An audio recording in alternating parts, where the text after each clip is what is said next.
This episode is brought to you by Allstate. Some people just know they could save hundreds on car insurance by checking Allstate first. Like, to check you have the tickets in your wallet first before you drive 2 hours to the big game.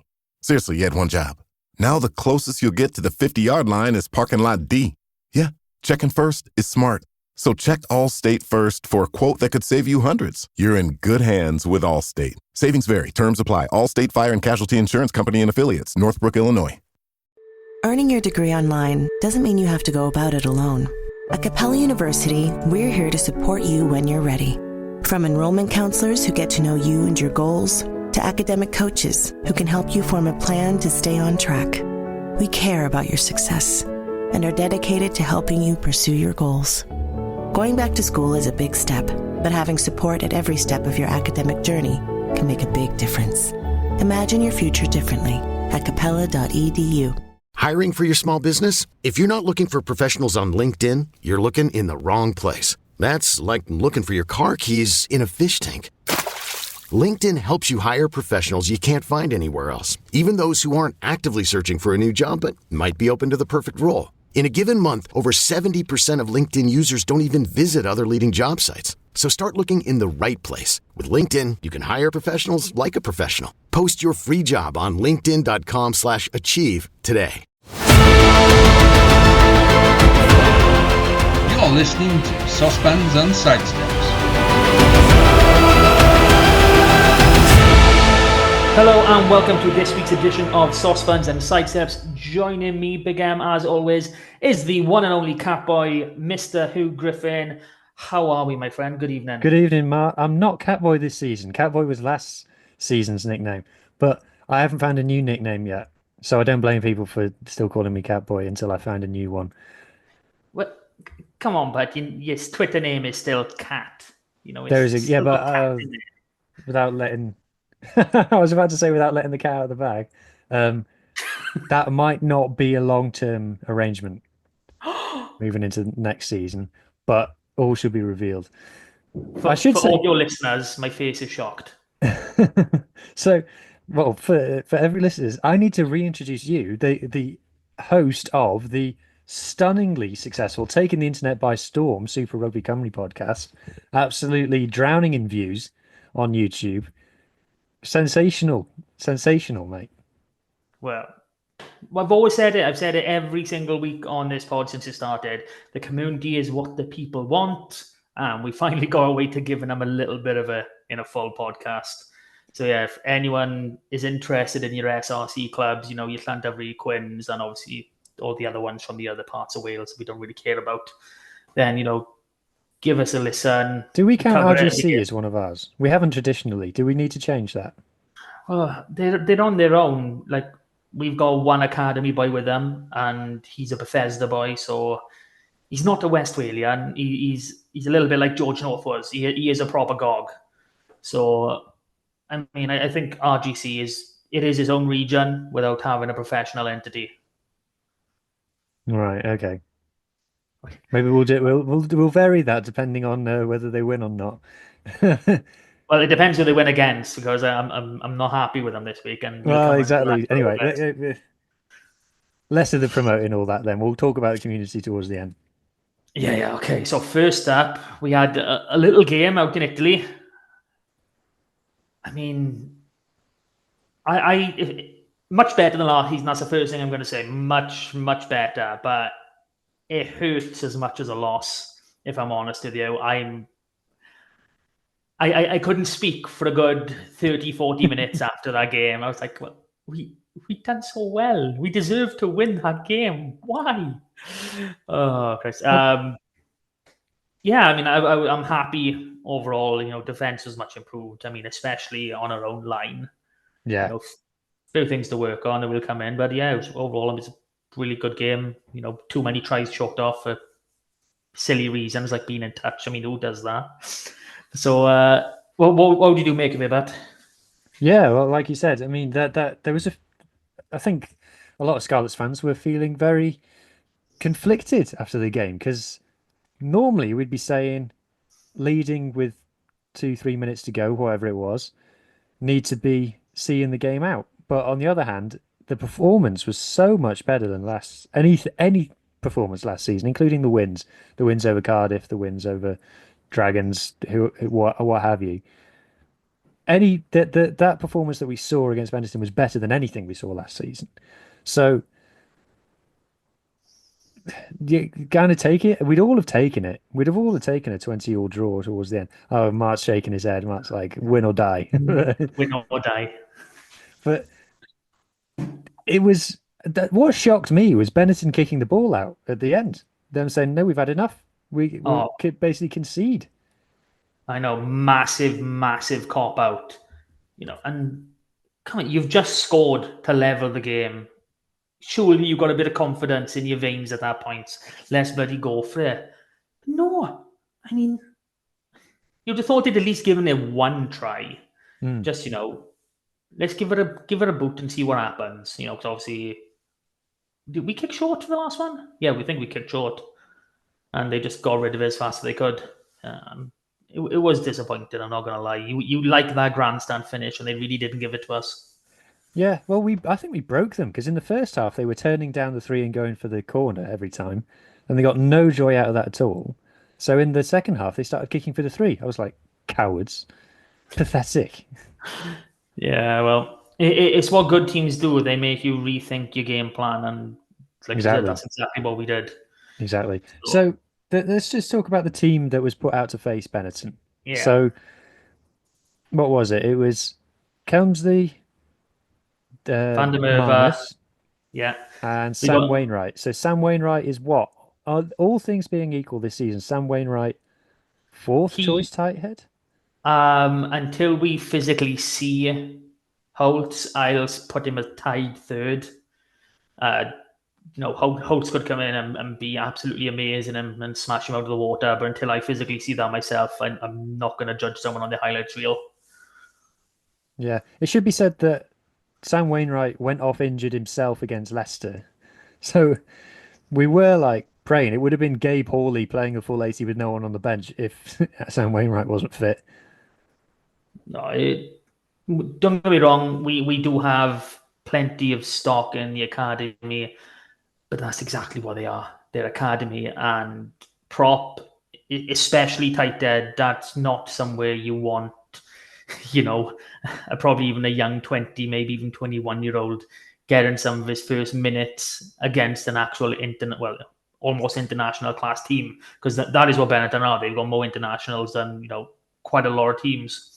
So you've got to add in the fact that Gabe Hawley, he has spent the last either 3 or 4 years playing university, playing Bucks rugby.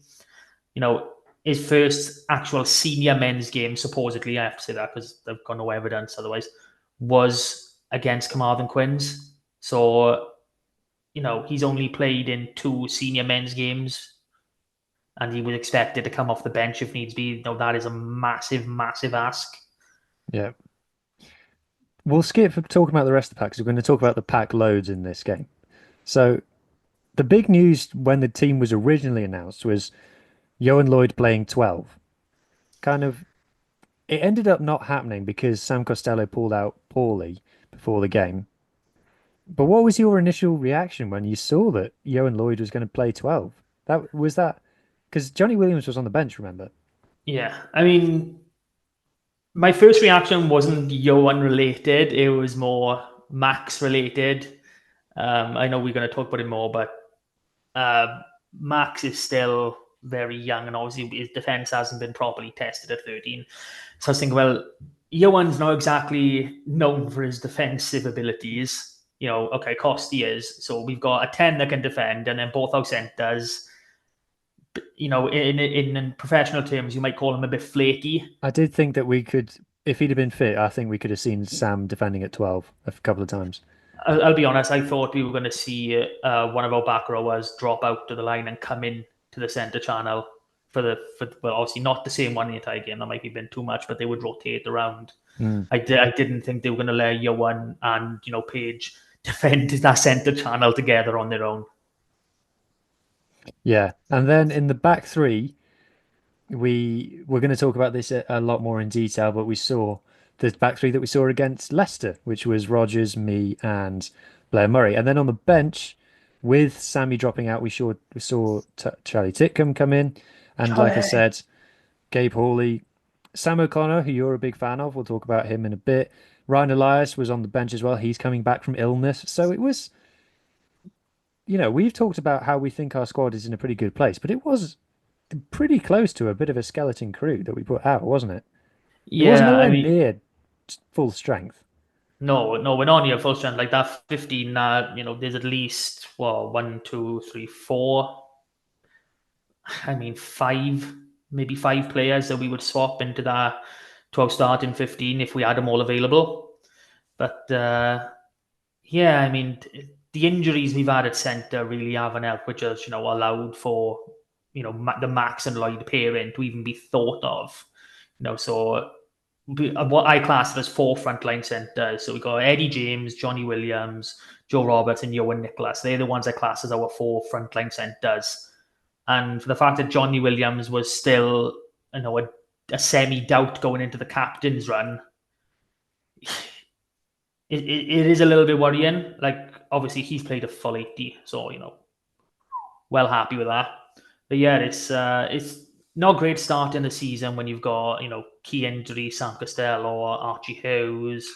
Like, we still don't know where Lousy is. Harry O'Connor now done, essentially, for the season. I mean, I would be surprised if he gets back. And, Henry Thomas, our star tight dead that we brought in to show up the scrum. Probably not needed anymore. Only joking. But, yeah, there's a lot of boys that can still come into this 15 and do damage. And hopefully we'll see at least 2 of them come in next week.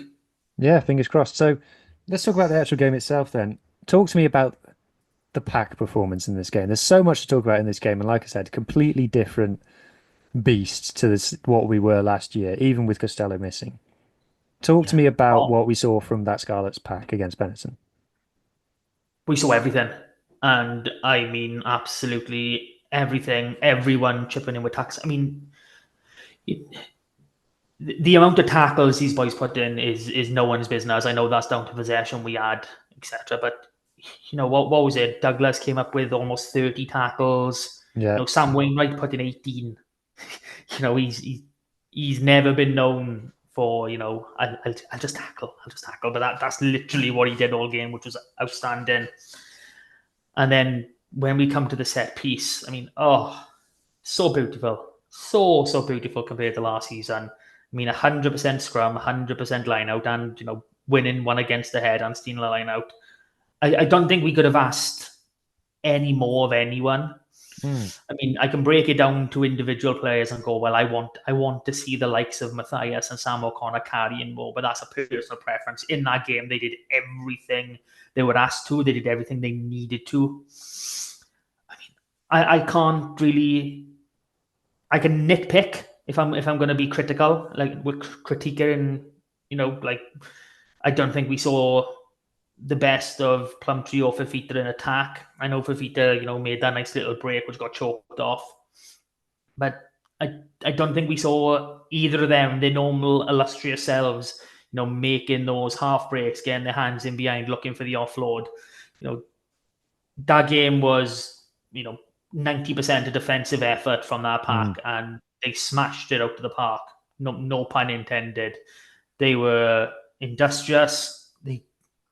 I'm in awe a little bit, looking at, because who's new? Douglas and Marnus. 2 players don't make a pack.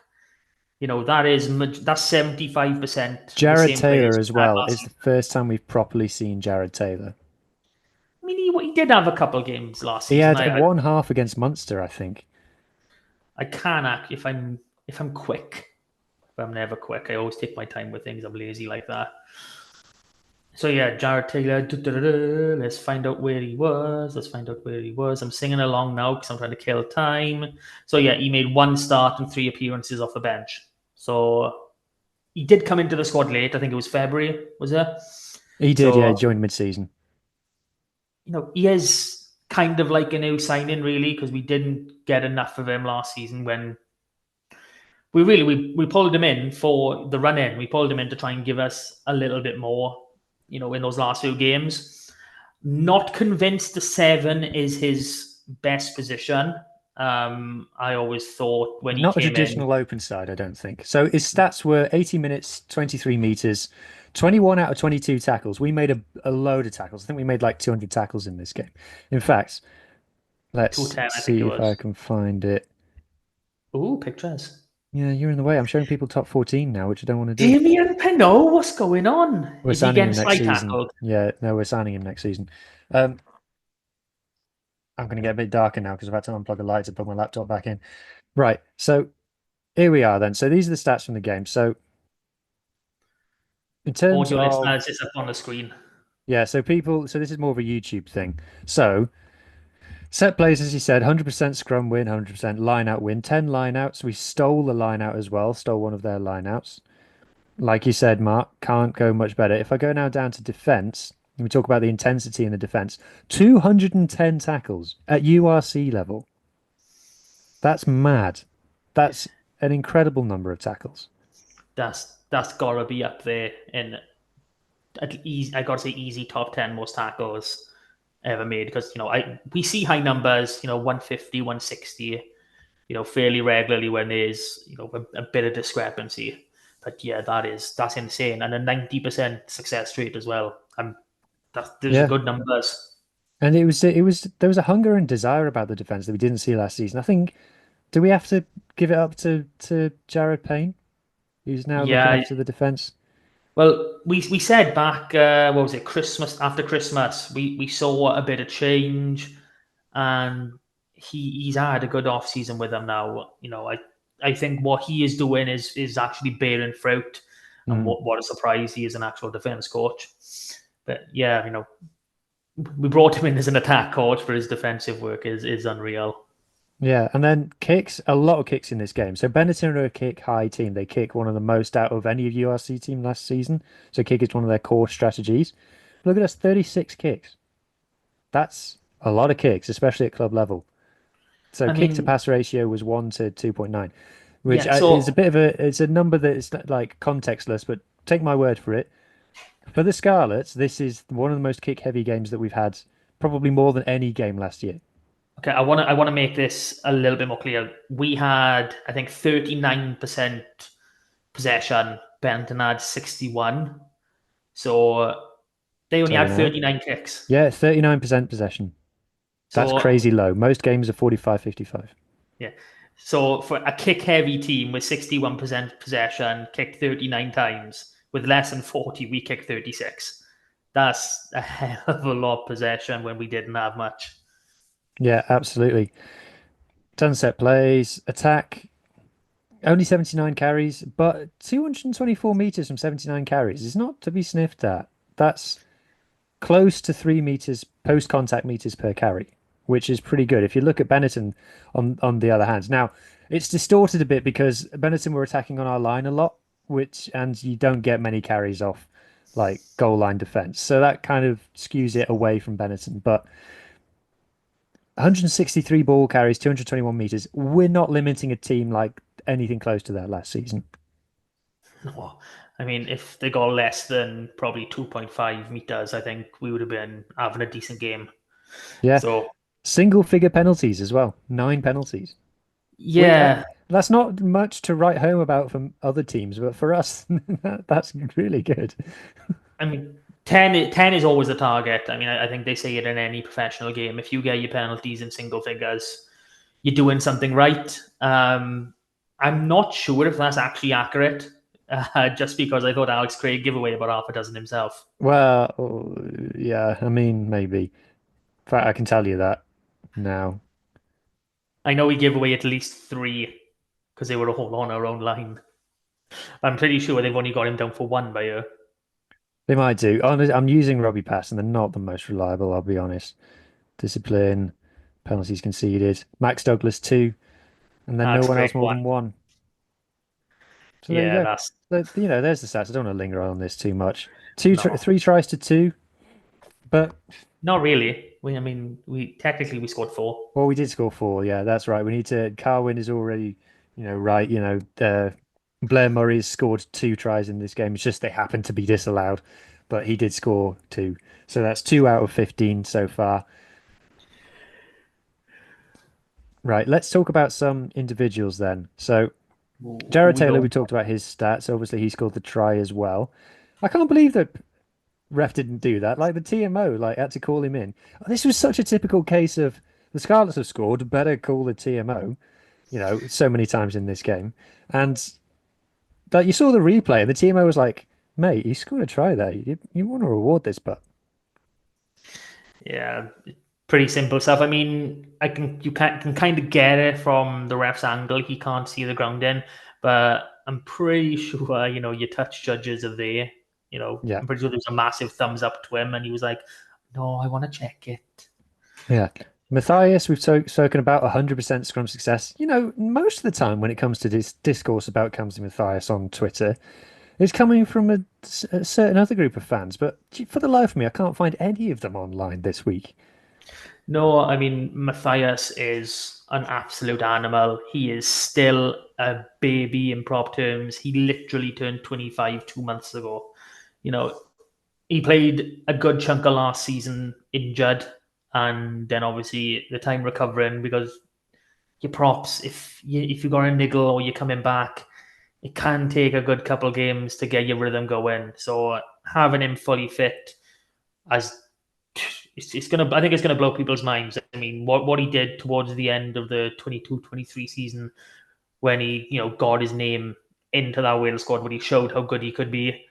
Yeah. That's who we're gonna see, and even better than.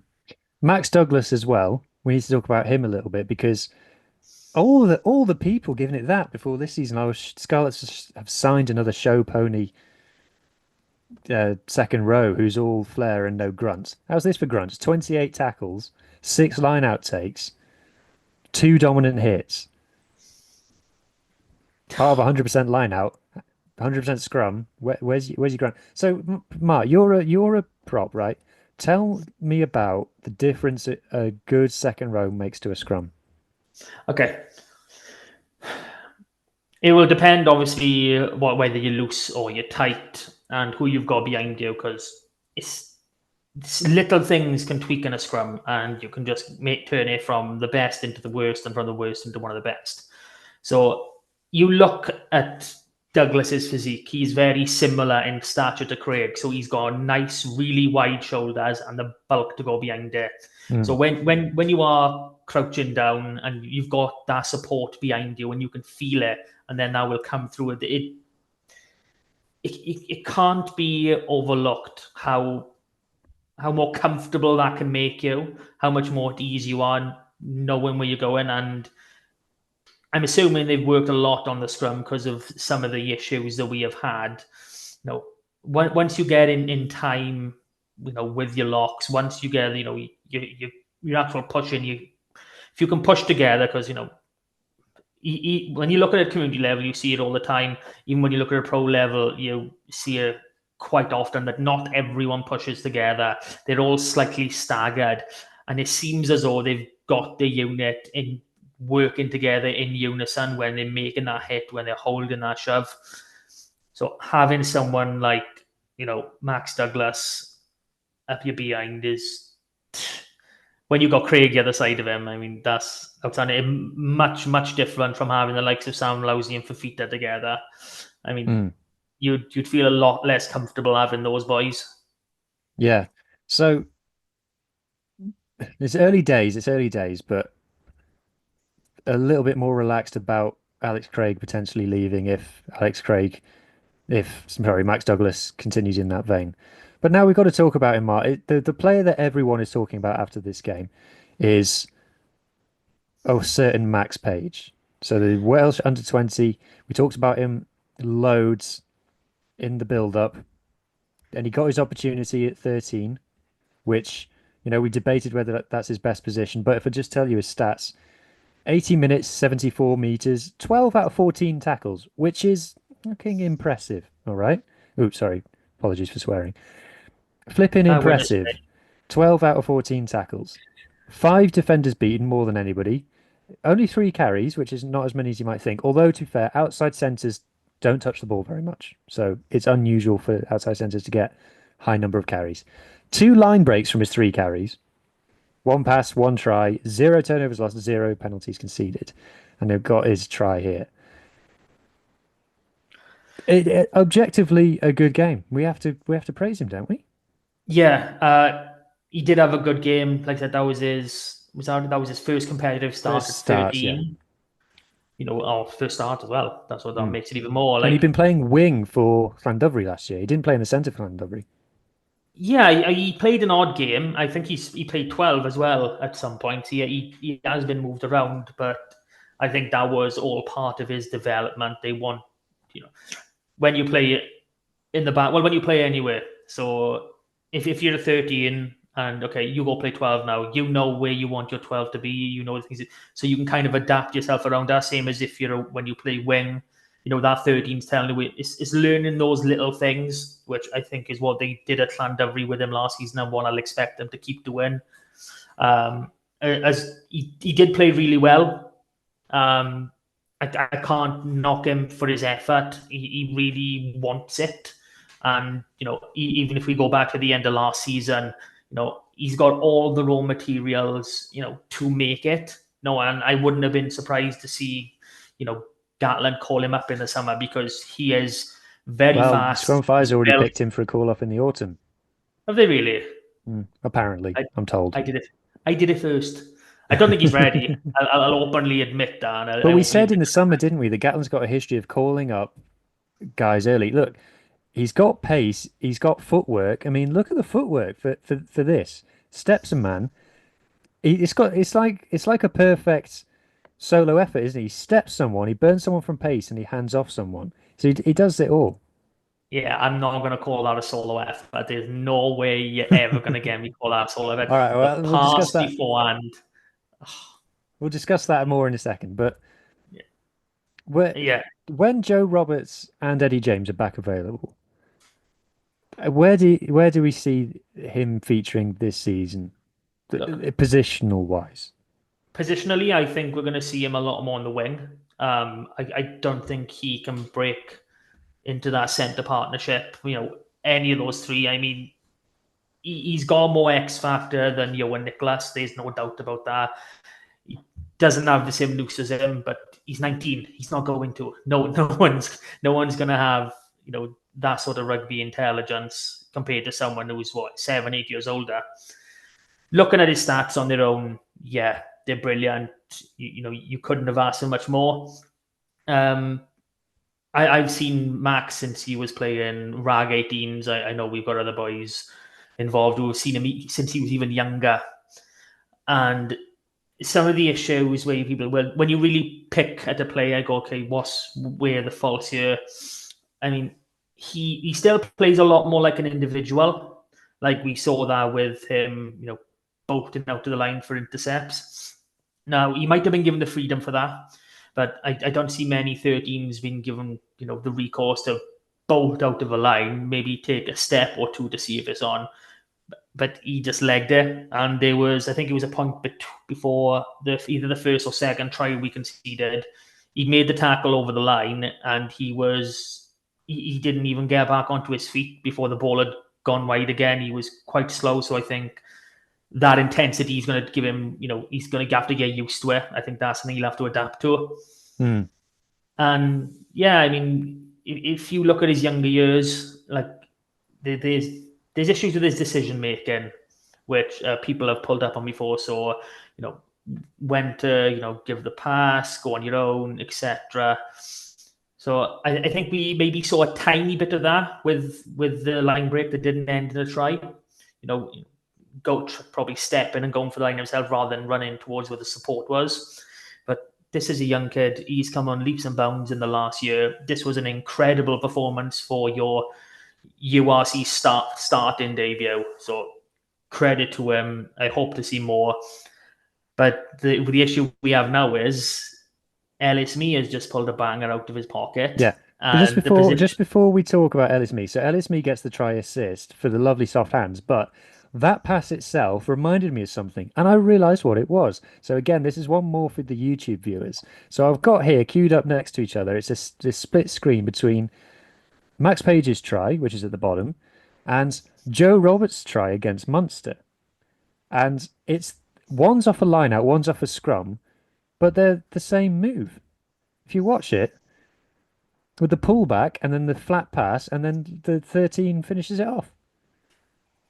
It's the same move. It's a lovely It is. move. We need to come up with a name of it. Is it the soft hands of death? Is that what we're calling it?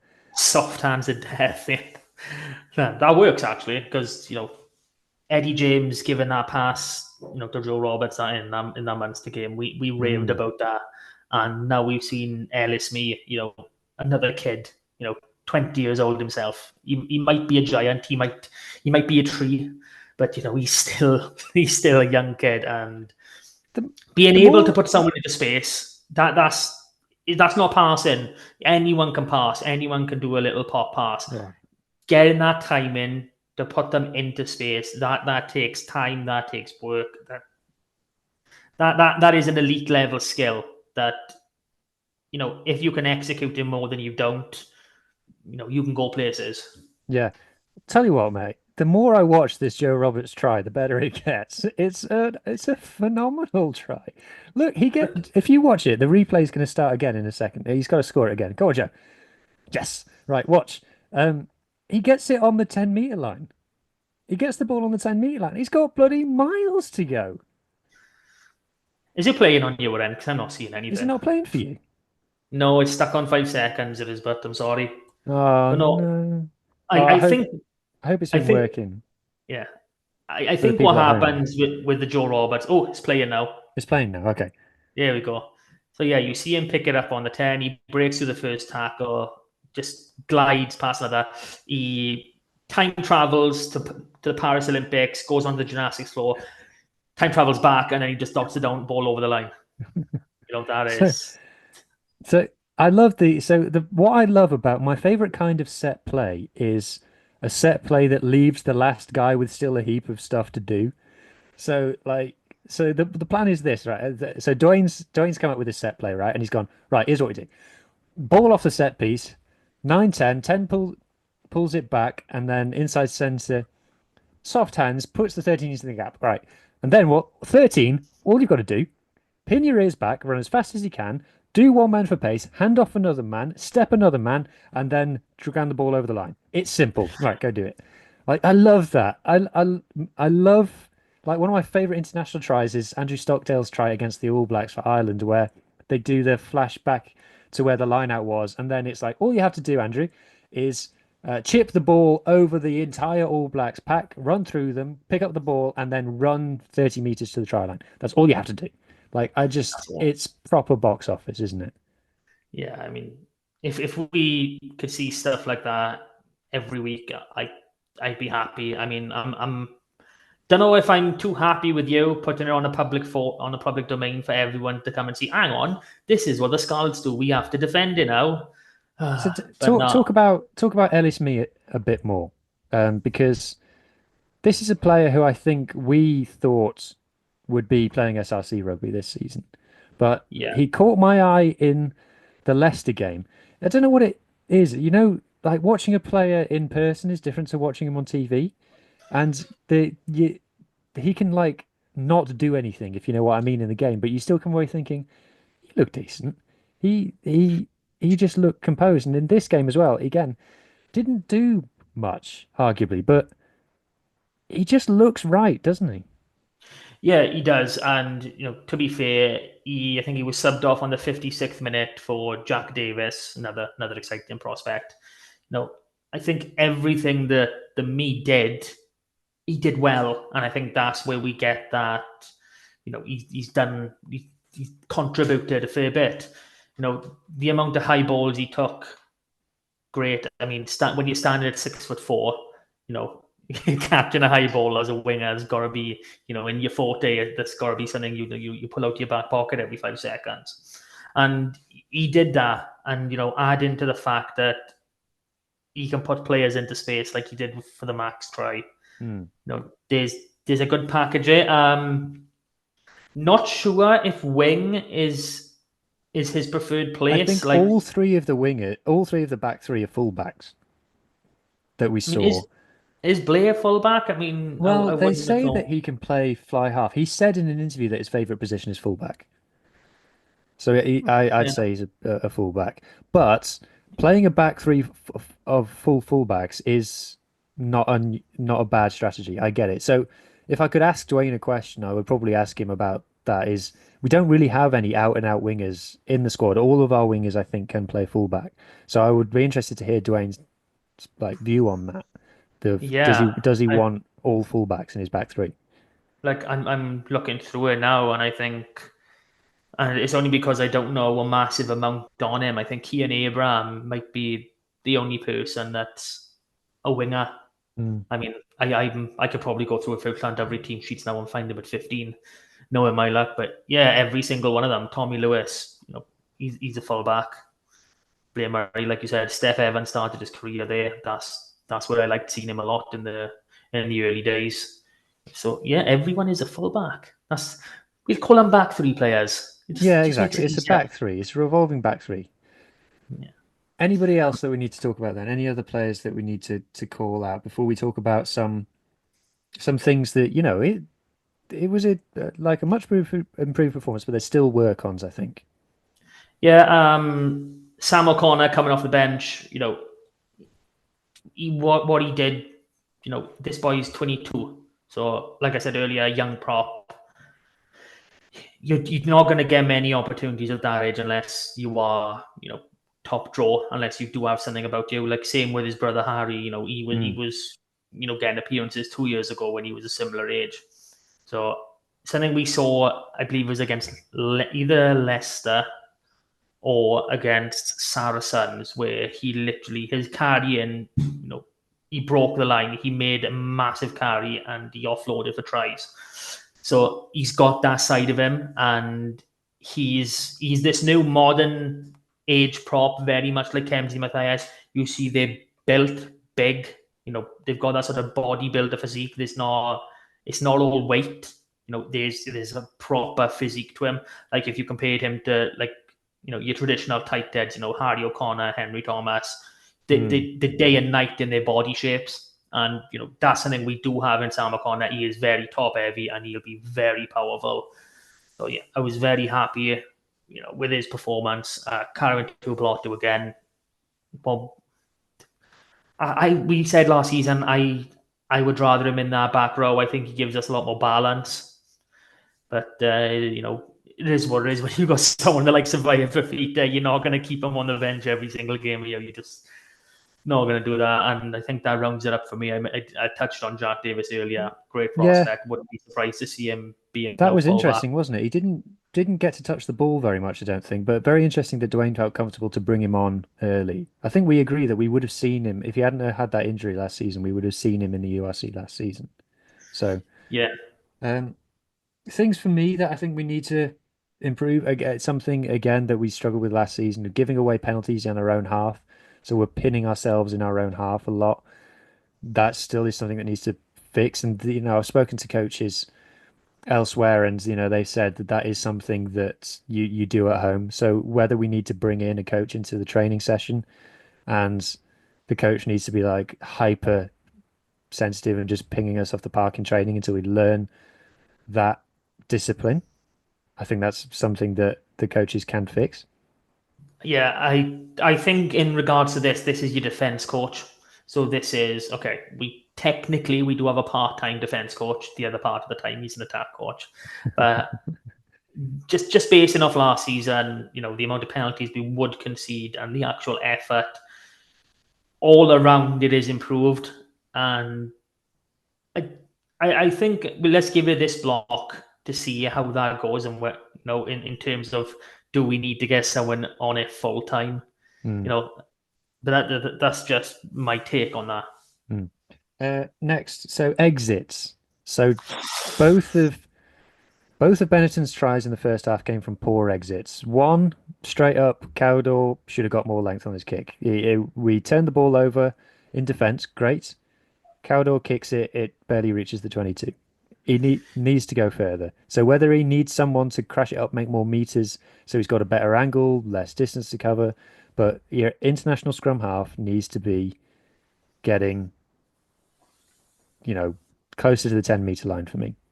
Yeah, I mean, I was watching it all game and I was thinking these are 20, maybe 25 meters at a push, sometimes even shorter, which I think was for one of the tries. And you're thinking, 30 is your target there, 30 is your minimum target. You're a professional player, and if you're in that situation where your exits aren't going to plan, your box kicks are going, they are coming in shorter. Like if there's wind or something to attribute to it, yeah, fair enough, obviously. But we had Joe and Lloyd in there. We still got a 10 that can boot the ball, and he can boot the ball. His distance on kicks is very good. Yeah, just play it to the 10. Let him clear it. If it's a case of we're in our 22, we're going to touch, chuck it in field. Let him do it. I mean, you're always, when you're stuck in the tram lines, when you're inside of that 15, that angle it's never the best. So another 5 meters in, much better angle, and you got someone with the power of boot that like your one like does. That just seems to be a much easier option. Yeah. It's not something we see a lot of anymore, which I get from the point of if your kick starts 5 meters further forward, it doesn't have to go. Yeah, it doesn't always work that way. Yeah, I will say that some of it in the second half after we took the lead, Cardiff did put in a few box kicks and they were very good. He did have a string of 2 or 3 very, very good box kicks where the distance and hang time was perfect and we were able to contest. Again, something that we didn't see at all last season.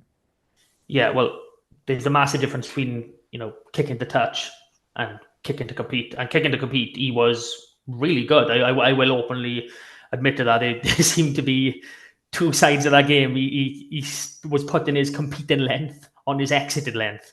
So, just as whereas, I mean, when we look at the scrum halves that we got, we're not 100% on, where Archie Hughes is because we haven't seen enough of him. Come on, Dwayne, get him fit, get him on the pitch.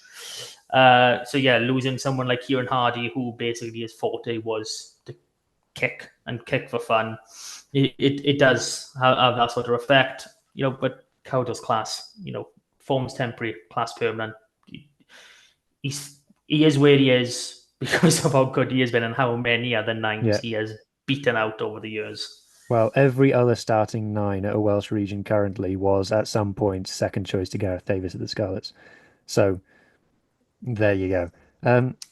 I will say that the second try that Benetton scored, it was a scramble. We turned the ball over and we're playing behind our own goal line. Joe and Lloyd put in a great effort to get out of trouble.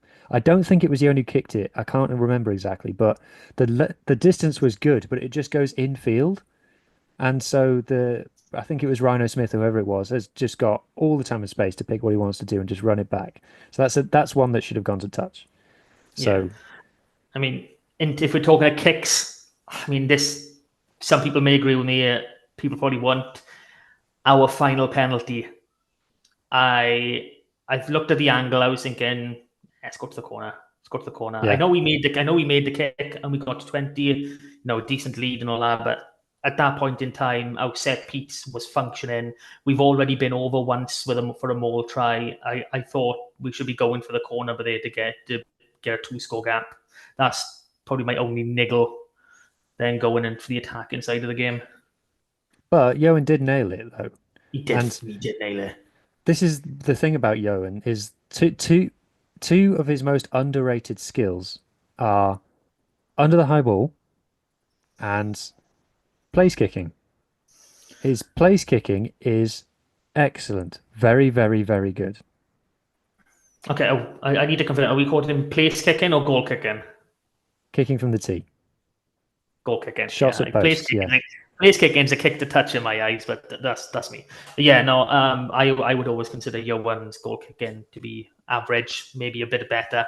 So he nailed a booty, fair play. What was it? Just in from the 5. And he got those 2 conversions as well that were in the corner. They were fair play to the boy. I mean, let's be honest. If we look at, what was that other star kicker we had, a couple of years ago? Half Penny. He didn't even get within 30 meters of the post with one of his kicks this weekend. That was the commentator's fault, though. But that Johan brings me on to my final point: is that What does it take for Charlie Titcombe to get on the pitch? Because Yohan played the full 80, Cowdell played the full 80, Sam Wainwright played the full 80, and Jack Price only came on 79. So this is something that we riled against last season as well. Use the bench. Now, we were talking in the group chat that we felt like bringing Charlie on and maybe shifting Yohan to 12 and bumping the back line out all one might have helped a bit. It was an option that was there, but for whatever reason, Dwayne didn't want to use the players that are on the bench. Now, we talked about it being a bit of a skeleton crew, but unusual for essentially four unused subs again. Yeah, I mean, it should have been five realistically because, Fafita didn't go off till they scored their final try. And it was literally the restart. They passed it back and kicked a touch because they're massive cop outs. So Titcombe was made for that game. He is the 10 that was made for that game. He is a kicking 10. We had so much pace, and I mean so much pace in that back line. And, well, height, if you add Ellis me in, that we should have been dropping bombs everywhere, chipping over the top, putting grubbers in. I mean, I expected that, considering the size of the backline we had, I thought we would see more of that game plan. Like we did see, a few kicks to compete, but nowhere near the amount I was anticipating. When you've got someone with, you've got me who's 6'4" and he's clearly very comfortable under the high ball. Then you've got people like Max Page and Blair Murray with lightning pace, and it is lightning because you can't describe it any other way. Put that ball behind. See what they can do. See if they can get onto it. Because you can always, when you got players with that bit of extra pace, you don't need to be as accurate. You got that extra 2-3 meters, maybe even 5 if you're lucky. Leeway to get that kick in the right place. Yeah. Okay. So finally, then, just to wrap up on the Benetton chat, a bit of sharing the good vibes that came out of Italy. So as we know, the Scarlets' annual trip to Treviso or Parma is one of the standout parts of the rugby season. So we had a good few fans sharing their experience. So here's one here. I need to zoom out a bit. Oh, look at that kit. Is that an 0304 kit? Which one? On the the young lady with the yeah, oh. yeah. Yeah, I think it's a good one, isn't it? It's a good one. And I This think tech, please. I love it. in the foreground here, we've got Will and his now fiance, I believe. So shout out to them. I believe that they became engaged whilst on the trip to Treviso. So congratulations. Shout out to them. Happy days. Look at that big Yeah, they banner. look We good. could hear them all singing on the telly, couldn't we? Oh yes, that's one thing you always find. It doesn't matter if it's The five of boys, them. there's the boys. It doesn't matter if it was 5 of them, like it was in Saracens, or there's 500. Oh We no, will right. set Sorry, off that has that. reminded me. I do need to make a public apology. Last week I said that we didn't have any fans at Saracens. That's incorrect. I have been written to by two separate people to tell me that there are about Two. Oh no. 20 Scarlets fans there for Saracens, which was I believe a record gate for Saracens. So congratulations to them. Right, and then finally, there's been a bit of drama, Mark. Oh no, no drama. Tane Plumtree has been kicked off the Cool Kids table. Has he? Has he really, or is he there He, developing the next he sat generation? next to Sam O'Connor and Jack Price. It's not going well, Tane. Yeah, They've all that's asked to have a selfie with him. Look. maybe that's why he's there. Maybe he's just going over for a selfie. Oh, he's signing autographs. Yes, that's it. Okay. Yeah, I don't know. I think Jack Price may have just edged out of academy contract, but Sam O'Connor still is. Yeah. The boys are playing cards. What game do you think they're playing? It looks like I think I saw 5 cards in, so it's got to be poker, haven't it? Well, we got Vaya talking to Carwin here, and I think they're playing 21. Blackjack. Yeah, blackjack or pontoon because he's got a queen, but I think he's got a 2 as well. So I would How can you see? Oh, I see it now. I would definitely twist Carwin. Oh yeah, you got to. Yeah, come on. It's only 4 cards that'll kill you. Yeah, exactly. They're having a chat. I don't know what about something Tongan, I assume. There's Johnny Williams. He looks bit. He's what? I don't know who he sat next to here, but he's definitely saying, "Do you see what Tane did earlier? We're not having that at this table." That's what he's saying. Johnny Williams definitely runs the cool kids table, doesn't he? Yeah, he's not that old man, but he's that form sixer when you're year seven. You're like, can Yeah, I be your friend? exactly. Jack Sure Price enough. learned to shuffle. And that is Sammy, right? He looks poorly, doesn't he? There, he's the He only one doesn't wearing look a hoodie. great. Like, maybe he's feeling a bit cold. I don't know. I think Yeah, he's well, we know he's under the weather. yeah. So But obviously Ryan Elias was poorly last week as well, so I think must it's be just something teams going around. realizing. I think it's teams realizing how good we are, and they've just gone to look. We've got to just try and poison them, get a few players out of the game. You know what? I think that's probably what is happening. It Okay, is. right. Before, oh no, I just remembered something else that I want to show you. Oh, Oh, don't be like that. It's I am good. so no. I'm so sorry for the audio listeners. We'll have to describe this for you. Right. Okay. So every year, well, all the time, I suppose, the URC do official photos for all the players. Well, I say all of them. You'll see in a moment that not all of them have a photo, but they're normally quite funny. So Max Douglas's one, for example, is him using a rugby ball as a beer drink. Could be So could be water. Come King on. of Beers is now Max Douglas's nickname. And they've got, yeah, it's really good actually, to be fair. You can copy and paste these, you can use them in whatever you want.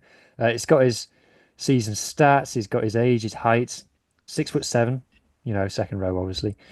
But you've also got some of the boys do a bit of funny poses. So you obviously got Vaya, knows he runs the place. Look at that. He's giving it He's the a uh, star. the Usain Bolt, Thunderbolt, Lightning Bolt. Who else have we got? Shout if you can see any funny ones. Alec Hepburn, way too handsome to be a prop. What's going on there? What do you mean too handsome to be a prop? Where do you think the standard starts? Morgan Jones is there flexing his guns. Yeah, so is Tane, Harry O'Connor, and Matthias. Two props giving a salute. Tane always has a wild man. Always a wild man pose. If you look carefully, you can actually see his arms are slightly blurry. That's because he's just going absolutely mental in the Yeah, I photo. mean, you see these photos and you see them trying to look intimidating, and they're just trying to laugh at this, not to laugh at the same time. Yeah, It's just brilliant. What's Manus doing with it? Is but he he's got a pointing phone? at you, mate. He's pointing at you. He's pointing at me. He's Oh, seen he's you. throwing the ball to me. I got it. Let's go on to the Okay, backs now. yeah. Ben, It gotta be. ben Williams rocking a goatee these days. Interesting. Trying to shake off Nice. the baby face. Hey, he is still a little one. There's Sammy. So So Sammy did half again. a bicep curl last season as well. It's obviously his signature move. It's part of his brand. He's carried all this Steph Evans. Tommy Lewis, he's pointing as well. Oh, you've got three in a row here, all pointing up. Do you know what that is? Do you know what I reckon that is? They know Come on. I'm gonna do a stats post about them at some point, so they're pointing upwards towards my Yeah. stats. That's what it is. It's a good thing the stats don't go below. That'd be dodgy. Exactly. Blair Murray, no photo. Oh, So sorry, Blair, you don't exist. oh, neither does Max. What's Max going doesn't on exist here? either. Proper main character energy from Joe Roberts, by the way. He's like, yeah, he's failed me. We saw, by the way, footage of him doing a goose step. So his knee's not injured. So Come on, that weren't really a goose step, was it? I mean, it weren't the worst one in that video, but it weren't a full one. yeah. All right, I so mean, that's the squad photos. yeah. I mean, Joe Roberts, he didn't look uncomfortable. Look, he didn't look like he was in pain. It wasn't the most fluid movement, but he didn't look in pain. So that was absolutely brilliant to see. Yeah, fantastic. Right, before we enter the community game, Martin, I'm afraid we've had a letter. A letter. Okay. Let me. I'm gonna guess. It's from Zoe in Pentuch. It's not, I'm afraid. It's from Jack from Locker. Ooh.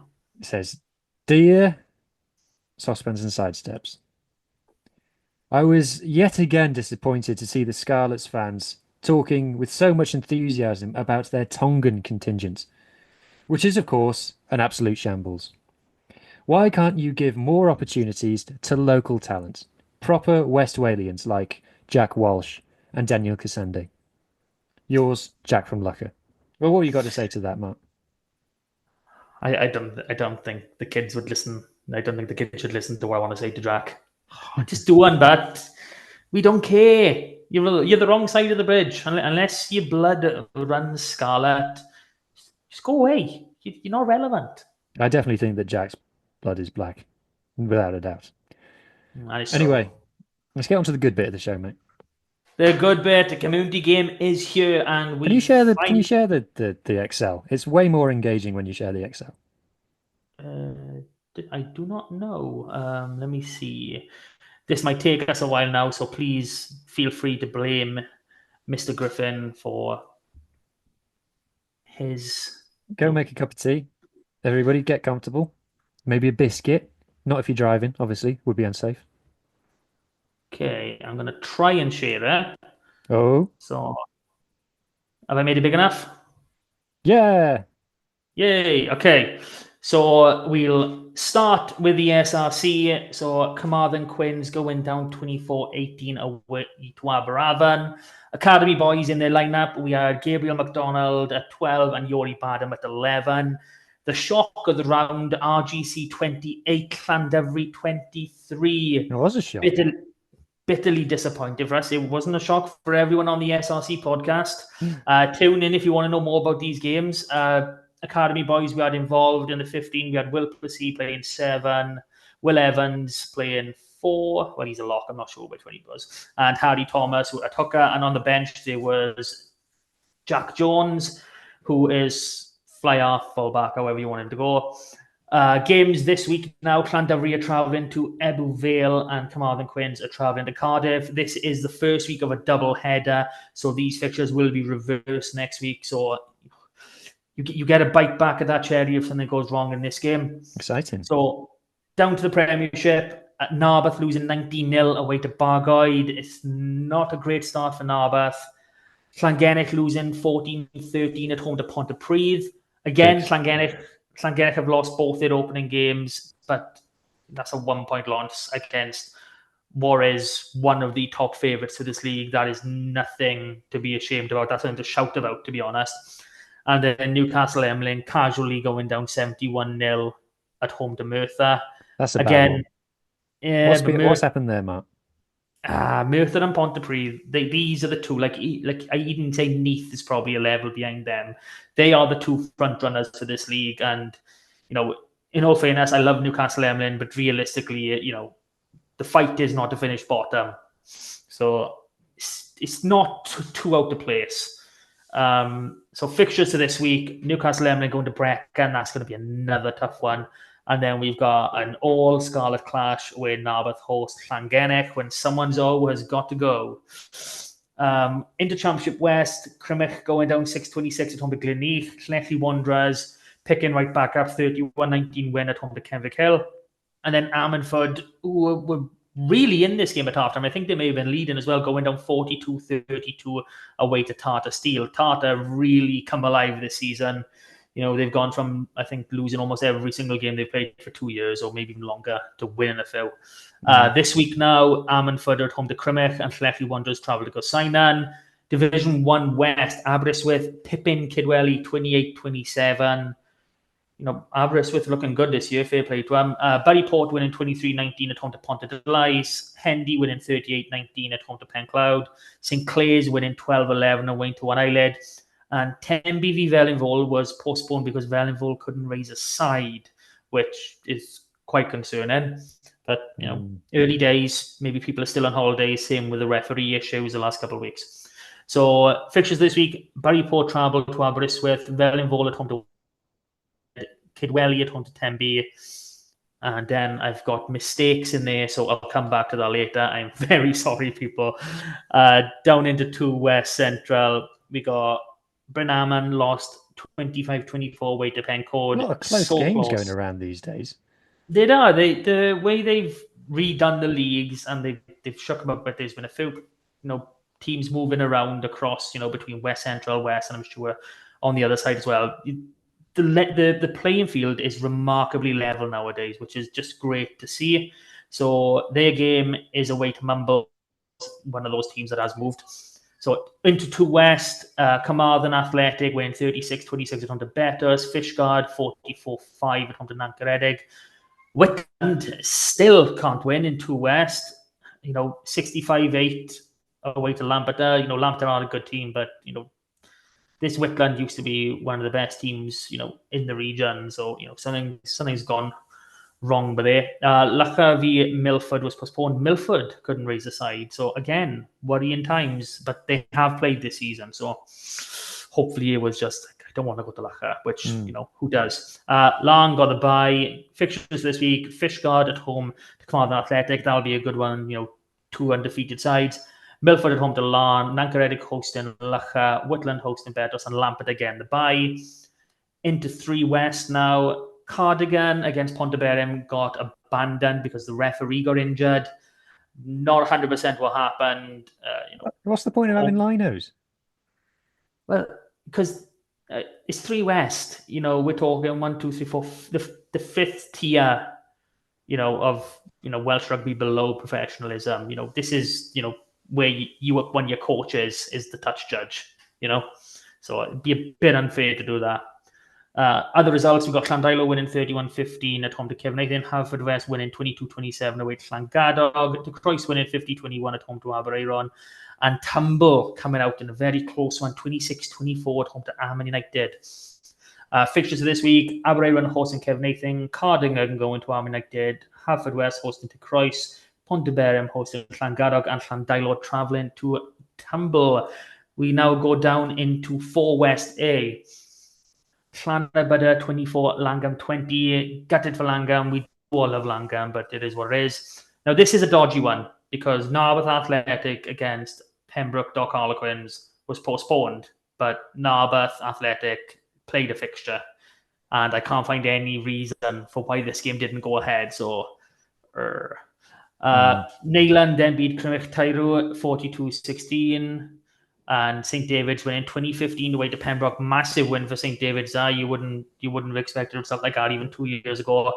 And Newcastle Emmett had the bye this week. Fixtures now: Llangam host Newcastle Emmett, Pembroke Dock hosting Neyland, Narberth Athletic going to St. David's, and Llanybydr travelling to Crymych Tyrw, and Pembroke get the bye.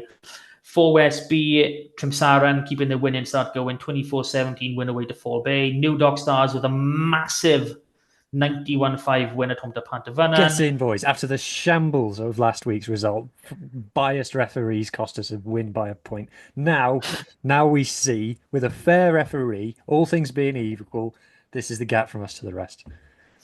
Okay. Pennebank winning 26-24 at home to Llandibby. Furness, another one of those teams who were undefeated so far this season, 28-27 away to Pontiates.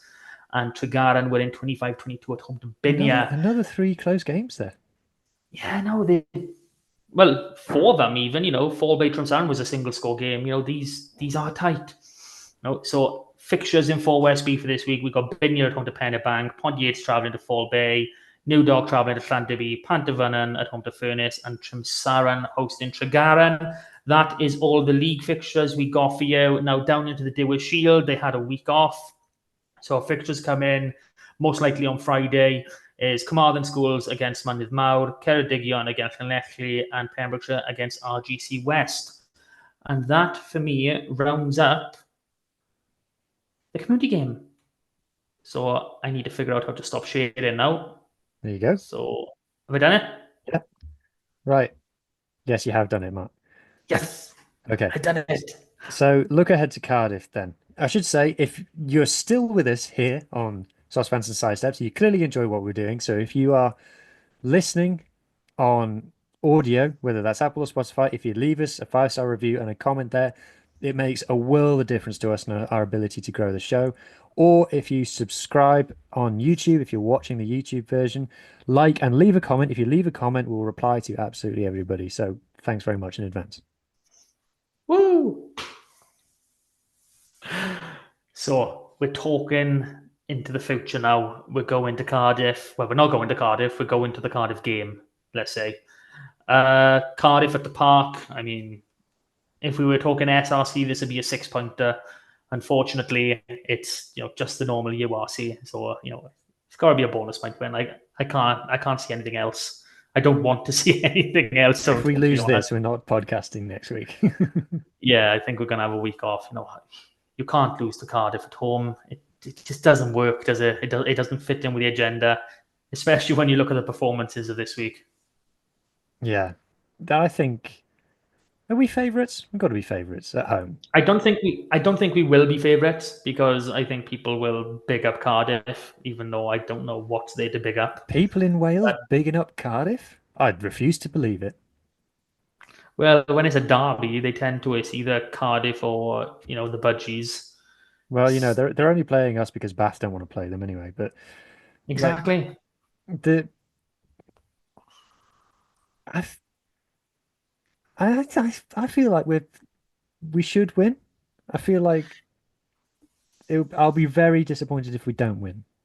Yeah, I will be as well. I mean, I saw that Cardiff game against Zebra, and apart from a bit of pace, which we have also got, I don't see anything that scares me.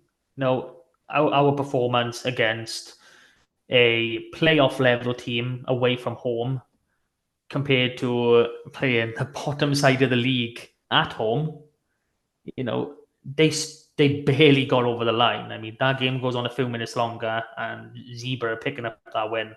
There's no doubt in my mind about that. The ascendancy had changed massively. Where we've gone out to Italy, we've taken the lead in the second half. We've held it for a while. Okay, they had the opportunity to win, but they didn't, and it still feels a bit like a loss to me. We deserved more. We played better than that. We played better than a draw. So yeah, I'm expecting a 5-pointer. This is something that we've wanted to see. Scarlets side, being more industrious, being more attacking wise, and I think our last 2 games. So Saracens, 3 tries, 4. Probably another dozen that they bloody tried to disallow. And again, we've had 2 disallowed tries this last week. We are returning to that Scarlet flair. We are attacking teams. We are getting over the game, and we're getting over the whitewash as well. We're just not getting given the bloody score. So yeah, I'm not. There's nothing in that Cardiff back line or even their pack that scares me.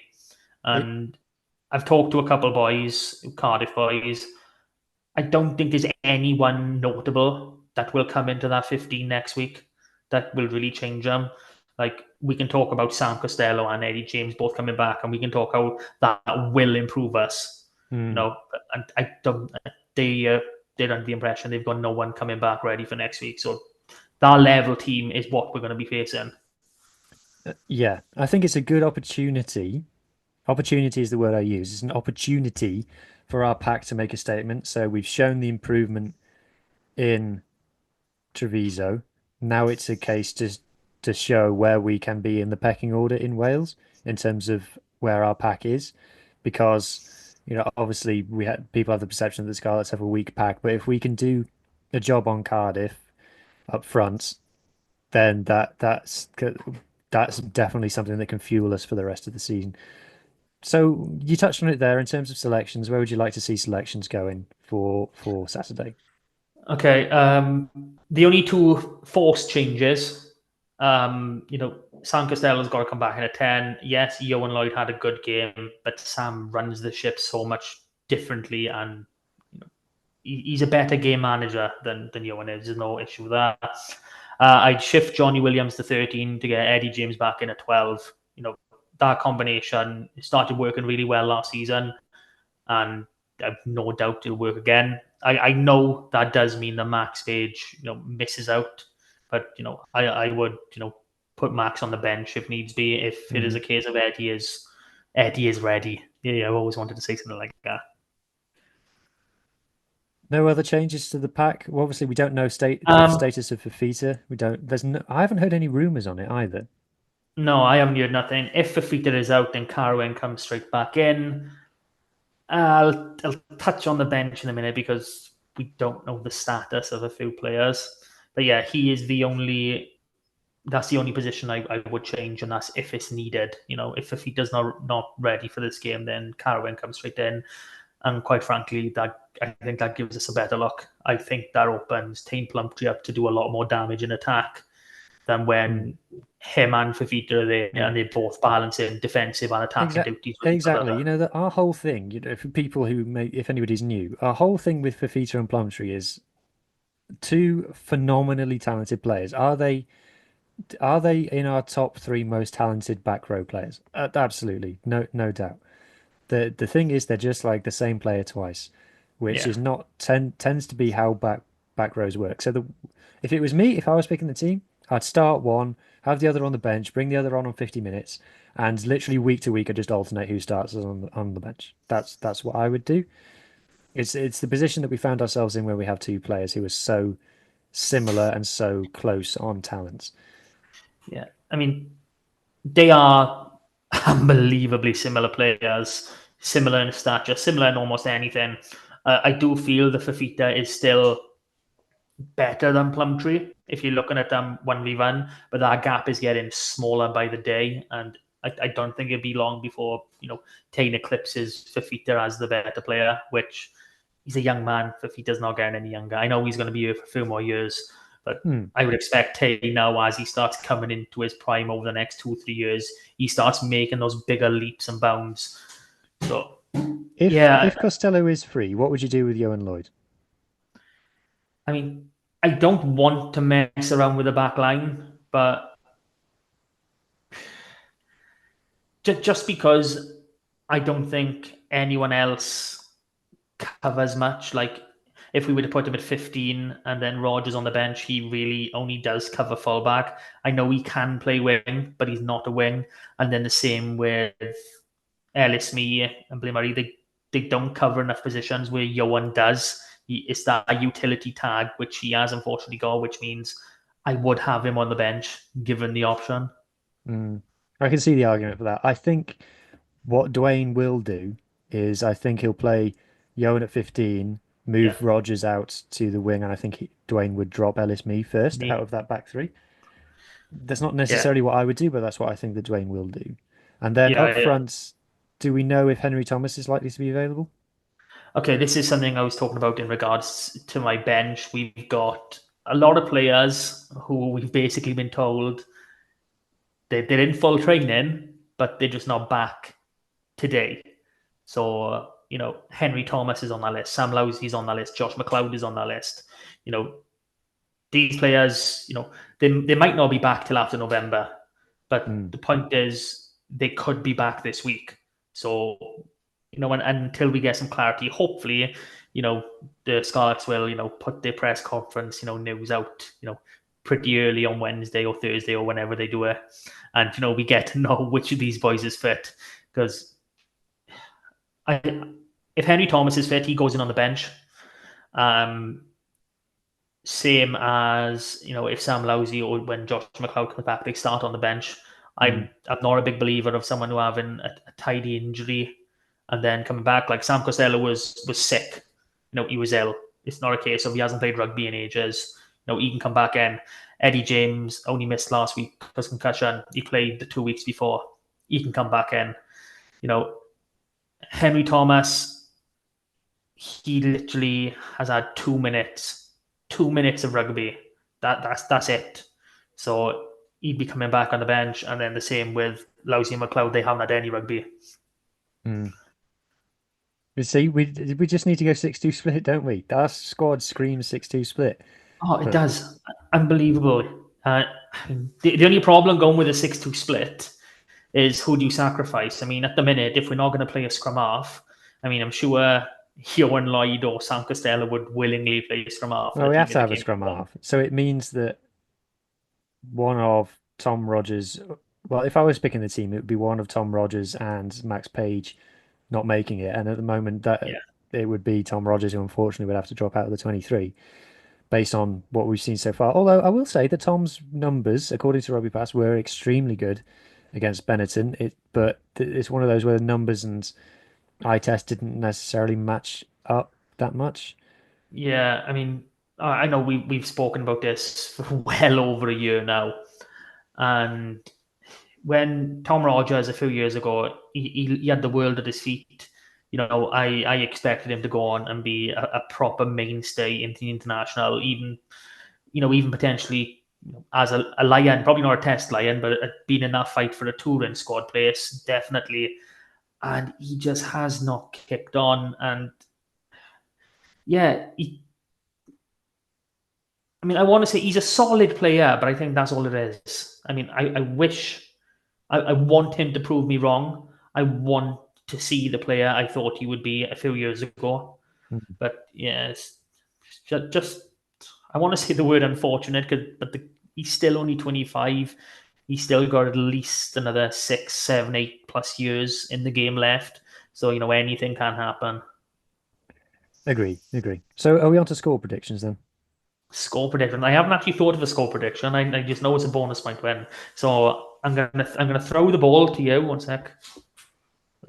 Like I can't get the camera. There it is. Hey, you got it. Another one for YouTube. So, oh my God, I don't want to lose. I really, really don't want to lose. I would say Scarlets by 10. Then this might seem a bit big in comparison. I've got my scoreline 33-17. So Scarlets by 16, if you're looking at it that way. See, the thing is, I always think of the scores in tries and penalties, and then I look at it after and I'm thinking, hang on, that looks a lot bigger than I anticipated to be in. A 2-score game, comfortable. It's going to be a comfortable win. It's got to be a comfortable win. If we draw out in Benetton, win at home at Cardiff, if we get those results, are we winning the league? Ooh, let's get this first block over with. First get these 6 games out of the way. We're making the playoffs. It's just 6, 7, or 8. Which one are we picking? Because if you want to see how one-eyed I really am, I've gone through this fixture list, and there's literally 1, 2, 3, 4 games we're not winning. There's only 4 games we're not winning this season, and I'll still predict we're going to win those games when we're on the pod. Yeah, absolutely. Yeah. Without a doubt. We'll have 10 minutes of bloody hell. We're not going to win this game, and then we'll go score prediction, go Scarlets by 2, and then that's how it's going to work. Yeah. Oh God, Matt, I hope we don't lose. I'm terrified of losing this. Stop hoping. We're never losing this one. It's like the Ospreys beating the Dragons at Rodney in the URC. Never gonna happen. Okay, I think on that point we've rounded everything up. Am I okay with that, bit? Yeah, it's definitely, mate. Happy days. Well, thank you very much for listening. We will catch you all again next week. And a nice little reminder, if you do enjoy what we're doing, listening to it, engage with us, like, subscribe, anything. We love engagement. We just want to hear from you guys. Thank you very much. We catch you all again next week. Bye.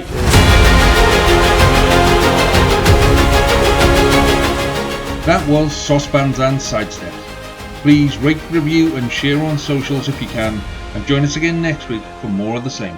And until then, enjoy your rugby.